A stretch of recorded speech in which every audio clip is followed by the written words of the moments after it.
الرحمن الرحيم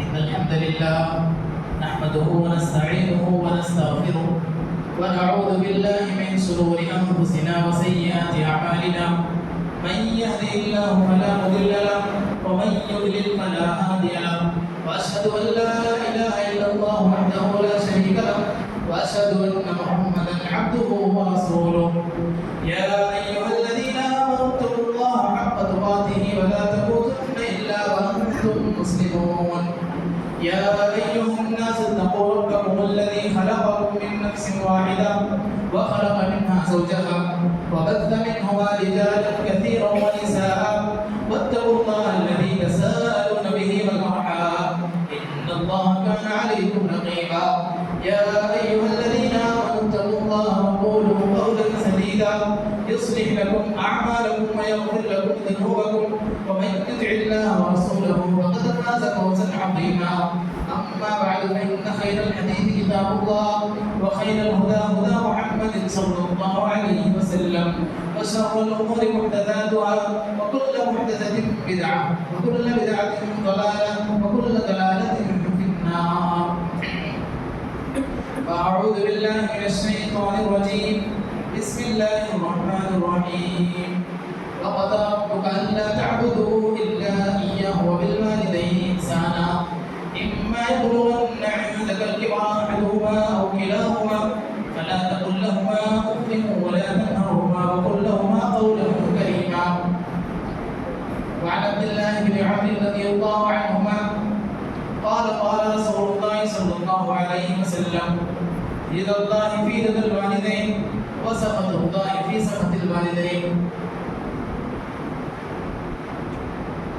بزرگان دین، نوجوان ملت، ہم ساتھیوں، پیارے بچوں اور دیگر سامعین،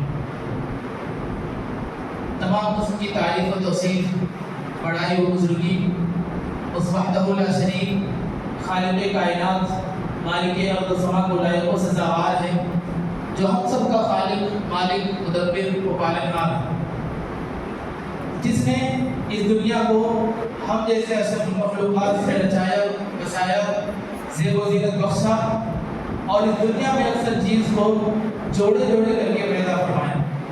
جیسے دن بنایا تو رات کو پیدا کیا، زندگی بنائی تو موت کو پیدا کیا، بالکل اسی طرح ہم انسانوں میں مذکر کو پیدا کیا تو مؤنث کا بھی انتظام ہوا. دونوں کی تخلیق یعنی مذکر اور مؤنث، مرد اور عورت دونوں کی تخلیق یکساں. اس بات کا اعلان کرتے ہوئے رب کا قرآن کہتا ہے یا ایھا الناس اتقوا ربکم الذی خلقکم من نفس واحدہ وخلق منها زوجہا، کہ اے لوگو تم اپنے رب اور اپنے پروردگار سے ڈرو جس نے تمہیں صرف ایک جان سے پیدا کیا اور اسی سے کی بیوی کا انتظام فرمایا. اور اللہ تعالیٰ نے فرمایا وَخَلَقْنَاكُمْ أَزْوَاجًا، اور ہم نے تم کو جوڑے جوڑے کر کے پیدا فرمایا. محترم سامعین، اللہ تعالیٰ نے اس دنیا میں سب سے پہلے آدم علیہ السلام کو پیدا کیا اور پھر ان سے انہی کی بیوی حوا علیہ السلام کو پیدا فرمایا. اسی وقت سے یہ سلسلہ جاری ہے اور اسی سلسلے کی ایک کڑی ہمارے اور آپ کے والدین میں. سامعین محترم، آج کا جو موضوع ہے وہ ہمارے دلوں کو جھنجھوڑ دینے والا ہے. یہاں پر بیٹھا ہوا ہر بچہ طالب علم کی حیثیت رکھتا ہے، ہر بچے کو سوچنے پر مجبور کر دینا چاہیے، اور یہ موضوع ہے والدین کی قربانیاں اور ہم. محترم سامعین، ہمارے والدین وہ عظیم ہستی ہیں جو اپنی زندگی کے قیمتی لمحات اپنی اولاد کے لیے قربان کر دیتے ہیں. والدین اپنی اولاد کی دنیا میں آنے سے لے کر جب تک وہ سانس لیتے ہیں، جب تک وہ زندگی گزارتے ہیں، جب تک وہ زندہ رہتے ہیں، تب تک ہر وقت ان کے لیے الگ الگ طرح کی قربانیاں دیتے رہتے ہیں. کبھی جسمانی تو کبھی مالی، کبھی ذہنی تو کبھی اپنے آرام اور نیند کی قربانیاں تو کبھی اپنے جذبات و خواہشات کی قربانیاں. لیکن آج اس مختصر سے موقع میں صرف 10 منٹ کے اندر آپ کے سامنے ایک ہی قربانی کا ذکر کرنا چاہتا ہوں، اور وہ ہے ہماری تعلیم میں ہمارے والدین کی قربانی. اللہ تعالیٰ والدین کے متعلق سے کہتا ہے وَقَضَىٰ رَبُّكَ أَلَّا تَعْبُدُوا إِلَّا إِيَّاهُ وَبِالْوَالِدَيْنِ إِحْسَانًا إِمَّا يَبْلُغَنَّ عِندَكَ الْكِبَرَ أَوْ أَحَدُهُمَا فَلَا تَقُل لَّهُمَا أُفٍّ وَلَا تَنْهَرْهُمَا وَقُل لَّهُمَا قَوْلًا كَرِيمًا. آپ کے رب نے فیصلہ کر دیا کہ اس کے علاوہ کسی کی عبادت نہ کرو، والدین کے ساتھ حسن سلوک کرو، اور اگر ان میں سے ایک یا دونوں بڑھاپے کی عمر کو پہنچ جائیں تو انہیں اف تک نہ کہو اور نہ انہیں جھڑکو، ان سے عزت اور محبت سے بات کرو. بارہ ہم نے یہ آیت سنی ہوگی، اس کے باوجود اگر ہم اپنے معاشرے میں نظر دوڑائیں تو ہم میں سے کتنے لوگ ایسے نظر آئیں گے جو اپنے ماں باپ کو اپنے ساتھ رکھنا نہیں چاہتے ہیں. تھوڑی سی جوانی کیا آتی ہے، تھوڑا سا پیسہ کیا آتا ہے، تھوڑی سی عمر کیا بڑھتی ہے کہ ہم اپنے والدین کو سب سے پہلے چھوڑنے کے لیے تیار ہو جاتے ہیں. وہ والدین جنہوں نے ہمیں بچپن میں پال کر بڑا کیا تھا، جنہوں نے ہماری تربیت کی تھی، جنہوں نے ہمیں پڑھایا تھا، جنہوں نے ہمیں اس قابل بنایا کہ ہم کچھ کما کھا سکیں، انہیں ہم سب سے پہلے اپنے گھر سے الگ کرنے کی کوشش کرتے ہیں. اللہ تعالیٰ کہتا ہے وَاخْفِضْ لَهُمَا جَنَاحَ الذُّلِّ مِنَ الرَّحْمَةِ وَقُلْ رَبِّ ارْحَمْهُمَا كَمَا رَبَّيَانِي صَغِيرًا. اور ان کے لیے شفقت کے بازو جھکاؤ اور دعا کرو کہ اے میرے رب ان پر رحم فرما جیسا کہ انہوں نے بچپن میں میری پرورش کی تھی. ہمارے والدین نے بچپن میں ہماری پرورش کیسے کی تھی؟ کیا ہمیں یوں چھوڑ دیا تھا؟ رات میں ہم بستر پر پیشاب کر دیتے ہیں تو وہ ماں ہمیں کسی جگہ پر سلانے کو تیار نہیں ہوتی ہے. رات میں ہمیں کسی قسم کی پریشانی ہو جائے، ماں اور باپ دونوں جاگتے ہیں. وہ کس کے خاطر؟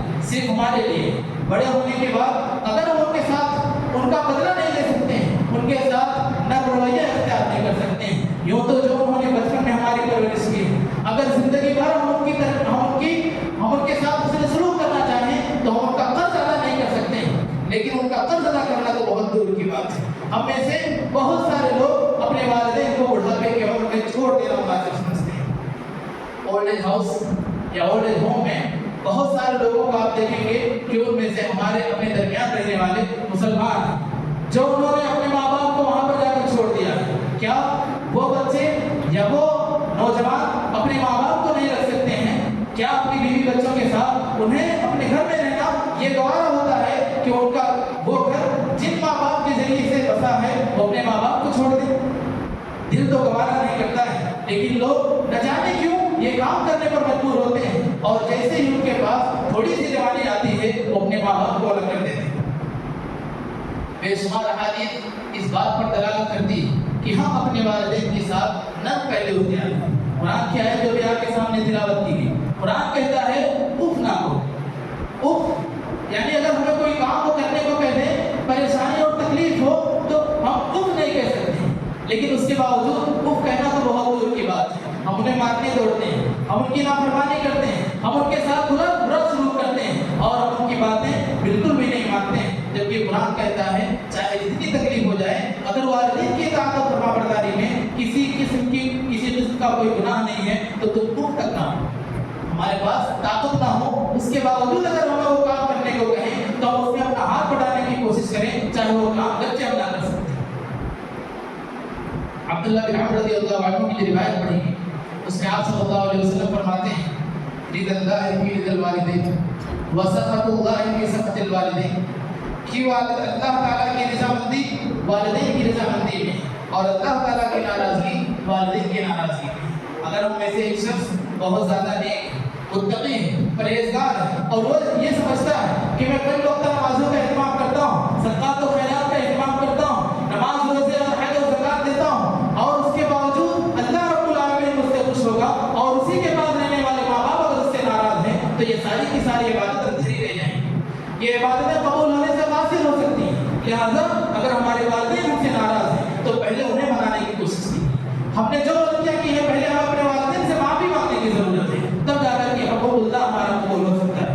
عبداللہ بن مسعود رضی اللہ عنہ فرماتے ہیں انہوں نے آپ صلی اللہ علیہ وسلم سے سوال کیا ایُّ العمل افضل، کہ اس روئے زمین پر اللہ کے نزدیک سب سے بہتر عمل اور سب سے افضل عمل کون سا ہے؟ آپ صلی اللہ علیہ وسلم نے فرمایا الصلاۃ علی وقتها، کہ نماز کو اس کے وقت پر ادا کرنا. آپ نے فرمایا تو بھائی پھر کون سا؟ آپ نے کہا بر الوالدین. حقوق اللہ کے بعد سب سے افضل اور سب سے بڑی نیکی جو آپ صلی اللہ علیہ وسلم فرما رہے ہیں وہ والدین کے ساتھ اس نے سلوک کرنے کو بتلا رہے ہیں. آپ نے کہا تم بھائی پھر کون سا؟ آپ نے کہا آپ صلی اللہ علیہ وسلم نے فرمایا الجہاد فی سبیل اللہ. یہ صحیح بخاری کی صحیح روایت ہے. جہاد کرنا کتنی بڑی فضیلت ہے کہ اگر ایک انسان جہاد کرنے کے لیے اپنے گھر اور شہید ہو جائے تو شہادت کا درجہ نصیب ہوتا ہے، دنیا و آخرت میں کامیابی ملتی ہے اور وہ شخص جنت کا مستحق بن جاتا ہے۔ لیکن جہاد سے بھی زیادہ عظیم نبی کریم صلی اللہ علیہ وسلم نے فرمایا بہترین عمل، اب سب سے افضل عمل بر الوالدین، والدین کے ساتھ نیکی کرنا ہے، اللہ کی راہ میں جہاد کرنے سے بھی افضل ہے۔ یہ آیتیں اور حدیث ہمیں یہ بتلاتی ہیں کہ والدین کے حقوق، ان کا مقام و مرتبہ، ان کی خدمت کتنی زیادہ اہمیت ہے، اور والدین کی خدمت، ان کے ساتھ حسن سلوک کا رویہ اختیار کرنا، یہ اللہ رب العالمین کی رضا کا ذریعہ اور جنت کے دروازے کھولنے کا وسیلہ ہے۔ محترم حضرات، ہم میں سے یہاں پر اکثر بیٹھے ہوئے جو بچے ہیں وہ طالب علم کی حیثیت رکھتے ہیں، اور ہمارے ہی طالب علم کے یہاں پر والد اور پیرنٹس آئے ہوئے ہیں۔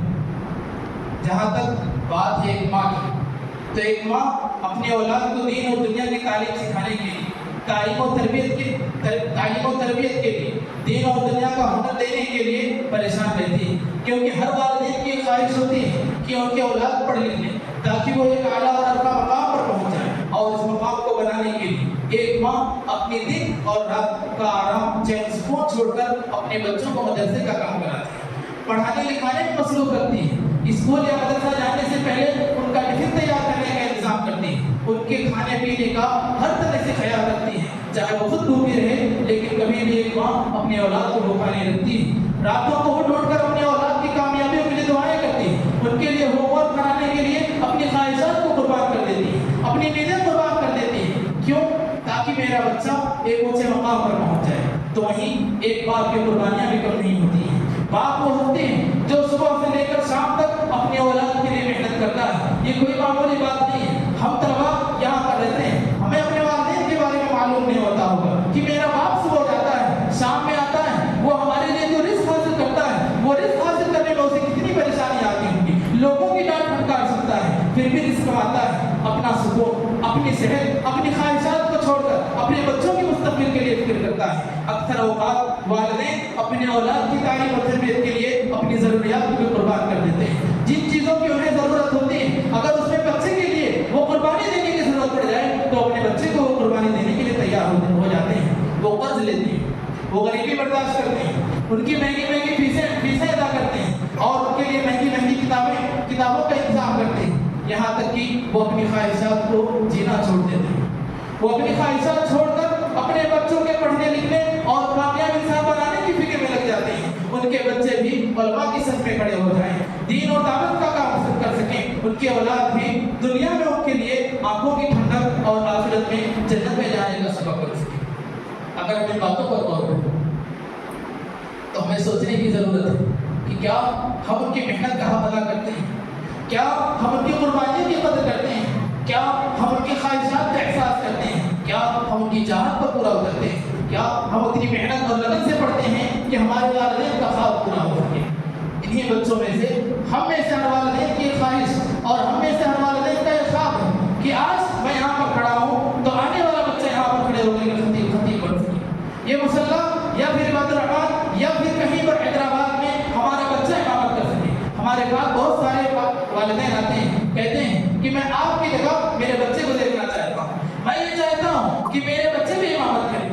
ہم میں سے بہت سارے والدین کا یہ خواب ہے کہ ہمارے بچے علماء بنیں، دین کی خدمت کریں، لیکن ہم میں سے کتنے بچے ایسے ہیں جو اس خواہش اور اس خواب کو پورا کرنے کے لیے تیار ہیں؟ افسوس کی بات یہ کہ اکثر بچے صرف اپنی تعلیم کے ساتھ لاپرواہی کرتے ہیں، اپنے والدین اور اساتذہ کو دھوکہ دینے کی کوشش کرتے ہیں، صرف اپنے اوقات کو ضائع کرتے ہیں، مدرسہ آتے ہیں اور گھر واپس چلے جاتے ہیں، بلکہ مدرسے کو بال بچہ پکنک اسپاٹ اور تفریح گاہ سمجھتے ہیں۔ ان کا یہ ماننا ہے کہ اگر وہ چھٹی کریں گے، گھروں پہ رہیں گے، ان کا وقت نہیں کٹے گا۔ میرا فلاں دوست مدرسے میں آیا ہوگا، میرا فلاں دوست اسکول اور کالج میں آیا ہوگا، میں اپنے ماں باپ کو چھوڑ کر کے جا کر ان کے ساتھ وقت ضائع کروں گا، صبح گھر سے نکلوں گا اور شام کو واپس آ جاؤں گا۔ اگر یہ فکر لے کر ہم نکلتے ہیں یا ہمارا بچہ یہ فکر لے کر نکلتا ہے تو ہمیں ابھی سے آگاہ ہونا چاہیے کہ یہ بچے کبھی بھی کامیاب نہیں ہو سکتے۔ ہمارا جو خواب ہے وہ کبھی بھی پورا نہیں ہو سکتا ہے، اور ہماری آنکھوں سے جو آج یہ سفید پانی آنسو کی شکل میں آتا ہے، کل یہی پانی خون کی شکل میں آئے گا۔ اس کے لیے ہمیں ابھی سے تیار ہونا پڑے گا، چاہے وہ ہمارے بچے ہوں یا ہمارے والدین ہوں۔ یہ خون جو آنکھوں سے نکلے گا، نہ اس کا بوجھ ہم اٹھا سکیں گے، نہ ہمارے والدین اٹھا سکیں گے۔ تو میرے بچوں اور میرے والدین آپ کو یہ بات سوچنا چاہیے کہ ہمارا بچہ اگر صبح مدرسہ اسکول کالج کسی بھی جگہ تعلیم حاصل کرنے کے لیے جاتا ہے تو جس دن وہ تعلیم حاصل کرنے کے لیے جاتا ہے شام میں آ کر کے ہمیں کیا دیتا ہے؟ کیا وہ کوئی نئی چیز سیکھ کر آتا ہے؟ یا جس طرح سے کل وہ گیا تھا شام میں واپس آیا، آج بھی وہ صبح گیا شام میں واپس آیا، تو یہ وقت گزاری ہو رہی ہے. اور ایسے وقت میں نہ مدرسہ ذمہ دار ہوگا، نہ مدرسے کی ذمہ دار ہوں گے، نہ اساتذہ ذمہ دار ہوں گے، نہ والدین ذمہ دار ہوں گے. ذمہ دار ہوں گے تو صرف اور صرف ہم طلبا ہوں گے، ہم پڑھنے والے بچے ہوں گے. اگر ہمارے اندر اس بات کا احساس نہیں ہے کہ ہمارے ماں باپ مدرسہ کیوں بھیج رہے ہیں، ہماری تعلیم کا مقصد کیا ہے، ہمارے ماں باپ نے خواب کیا دیتا ہے، ہماری ماں جو راتوں میں اٹھ کر دعائیں کرتی ہے، ہمارا وہ باپ جو دن اور رات ٹھوکریں کھاتا ہے، وہ کس کے لیے کر رہا ہے؟ اگر ہمیں اس بات کا احساس نہیں ہے تو یہ خواب جو آنسو ہمیں آتے ہیں وہ خود کی شکل میں آئیں گے تو ہم اس خود کو برداشت نہیں کر سکیں گے. اپنے والدین کی قربانیوں کا بدلہ ہم میں سے کوئی بھی انسان نہیں دے سکتا اور یہ دینا ممکن بھی نہیں ہے، لیکن ہم ان کی خوشی کے لیے کچھ ایسا پہلو کر سکتے ہیں جن کے ذریعے سے ہمارے والدین کی جو قربانیاں ہیں اسے ہم بہتر طریقے سے بدل سکتے ہیں. ان کے خوابوں کو پورا کرنا، ان کے جذبات کی قدر کرنا، دل لگا کر شوق سے پڑھنا اور اپنے آپ کو علماء کے صف میں کھڑا کر کے اپنے والدین کی آنکھوں کا نور بننا اور اپنے حسن عمل کے ذریعے والدین کو جنت میں لے جانے کا ذریعہ بننا. ہم میں سے ہر والدین کی خواہش ہوتی ہے کہ ایک ایسا دن ضرور آئے کہ میرا بچہ بھی حافظ بنے. یہ مدرسے عباد الرحمان سے اب تک 26 بچے حافظ بن چکے ہیں اور جب حافظ بننے کی ویڈیو ہمارے پیرنٹس گروپ میں جاتی ہے تو والدین ہمارے پاس آتے ہیں اور وہ ہم سے دعائیں کرواتے ہیں، ہم سے پوچھتے ہیں کہ میرے بچے کا وقت کب آئے گا کہ میرا بچہ بھی حافظ بنے گا، میرے بچے کی ویڈیو سب آئے گی، میرے پورے خاندان والے دیکھیں گے کہ میرا بچہ بھی آپ کی طرح حافظ بن گیا ہے. اگر ہم دن بدن آگے نہیں بڑھ رہے ہیں، اگر ہم روزانہ سبق لے کر کے آگے بڑھنے کا خواب پورا نہیں کر رہے ہیں، اگر ہم اپنے والدین کے خواب اور ان کی خواہشات کی تکمیل نہیں کر رہے ہیں تو ہمیں اپنے دل سے پوچھنا چاہیے کہ مدرسے میں پڑھنے کے لیے آتا ہوں یہ وقت ضائع کرنے کے لیے. لہٰذا اگر ہم چاہتے ہیں کہ کامیاب ہو جائیں، اپنے والدین کو خوش کریں، ان کی باتوں کو غور سے سنیں، ان کی خدمت کریں اور اپنی تعلیم پر توجہ دیں تاکہ ان کی محنت ضائع نہ ہونے پائے. میرے عزیز بچوں، میں آپ سے ایک بات کہنا چاہتا ہوں کہ والدین ہمارے لیے جو قربانیاں دے رہے ہیں، ذکر کی گئی جتنی بھی قربانیاں ہیں، ہم ان کی قربانیوں کو سمجھیں، اس کی قدر کریں اور آپ کے لیے جو کچھ کرتے ہیں اس کا بدلہ آپ انہیں اپنی کامیابی سے دے سکتے ہیں. آپ کا بہترین رویہ، آپ کی اچھی تعلیم اور ذمہ داری کا مظاہرہ ان کے لیے سب سے بڑا انعام. ہمیں سے ہر والدین کو یہ معلوم ہے کہ میرا بچہ ہو سکتا ہے مستقبل میں بہت بڑا عالم تو نہ بنے لیکن کم از کم دین کا داعی بن سکتا ہے. بہت سارے والدین آ کر آج بھی ہم سے ملاقات کرتے ہوئے کہتے ہیں میں اپنے بچے کو فلاں عالم کی طرح بنانا چاہتا ہوں، میں اپنے بچے کو فلاں داعی کی طرح بنانا چاہتا ہوں، میں اپنے بچے کو امام حرم بنانا چاہتا ہوں. تو ان کی جو خواہشات ہیں کوئی بھی چیز صرف خواہشات سے نہیں ملتی، دن رات ایک کرنا پڑتا ہے، محنتیں کرنی پڑتی ہیں، دعائیں کرنی پڑتی ہیں، رب کے سامنے گڑ گڑا کر بھیک مانگنا پڑتا ہے، تب جا کر کے کہیں چھوٹا سا کوئی حصہ ہمیں حاصل ہوتا ہے. یہ نہ بھولیں کہ آپ کے والدین آپ کے روشن مستقبل کے لیے اپنی زندگی قربان کر رہے ہیں، اپنی زندگی کی خوشیاں بیچ رہے ہیں. وہ چاہتے ہیں کہ آپ ایک کامیاب انسان بنیں اور ان کے لیے فخر کا باعث بنیں. اس لیے اپنی تعلیم پر توجہ دیں، وقت ضائع نہ کریں، اپنے والدین کو اپنی کامیابی کے ذریعے خوش کریں. اللہ تعالیٰ سے دعا ہے کہ الہ العالمین ہمیں والدین کی قربانیوں کو سمجھنے اور ان کی خدمت کرنے کی توفیق عطا فرمائے اور ہمیں محنت کے ساتھ دین کی تعلیم حاصل کرنے کی توفیق بخشے. آمین. وآخر دعوانا الحمدللہ رب العالمین.